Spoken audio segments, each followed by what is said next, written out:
سلام و به آزادی آنلاین خوش آمدید. امروز فقط درباره یک موضوع صحبت میکنیم و آن هم لطوکوب شدن طبیبی تاجیک که گرفتاران کووید 19 را معالجه میکرد و او را به حدی زدند که مغز سرش آسیب دیده است. یعقوب ددجانوف طبیبی شفاخانه بیماری‌های سرطانی در ترسونزاده را روز 20 میلیون با این گفته که یک بیمار گرفتار التهاب شش را نتوانست از مرگ نجات بدهد همراه با پرستار و فراش بیمارستان لطوکوب کردند.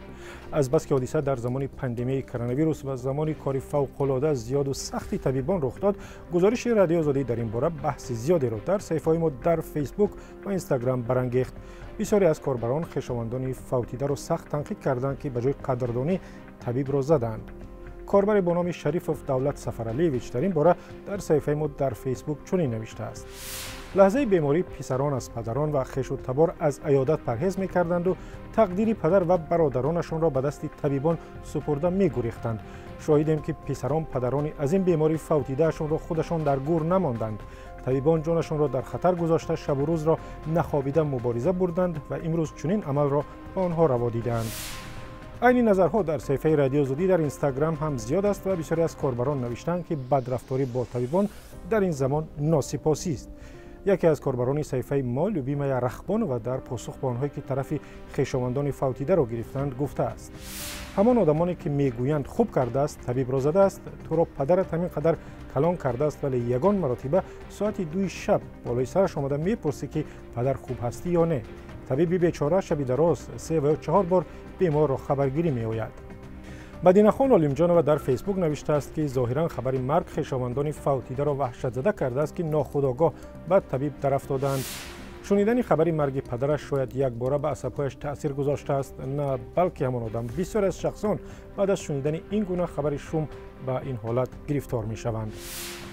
در واقع بعد از این حادثه پسر مردی فوتیده از یعقوب ددجانوف طبیبی تاجیک برای رفتارش عذر پرسیده است، ولی با وجود این کاربران او را تنقید کردند که نتوانست خود را به دست بگیرد. کاربر دیگر فیسبوک فروخ اماموف گفته است اگر همین گونه رفتار با طبیبان در تاجیکستان ادامه کند آنها از کشور می‌گریزند. او می نویسد: حالا همین خیلی تنقید و لطوکوب پسنی طبیبان ما ادامه یابد.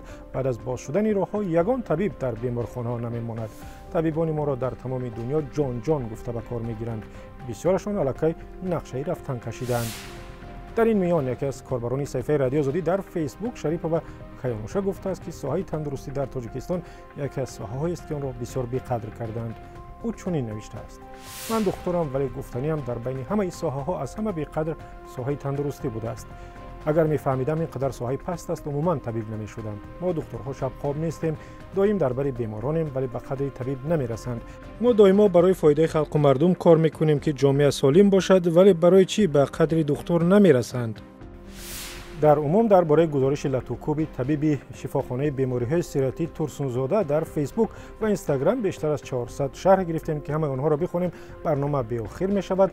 شما هم نظر و ویدیو و خبرهایتان را بفرستید و با تلفنی که می‌بینید واتساپ، وایبر، تلگرام و ایمو دارد و وبسایتی که می‌بینید برای خواندن و دیدن خبرهای تازه است. من طاهری سفر هستم و اینجا رادیو آزادی است.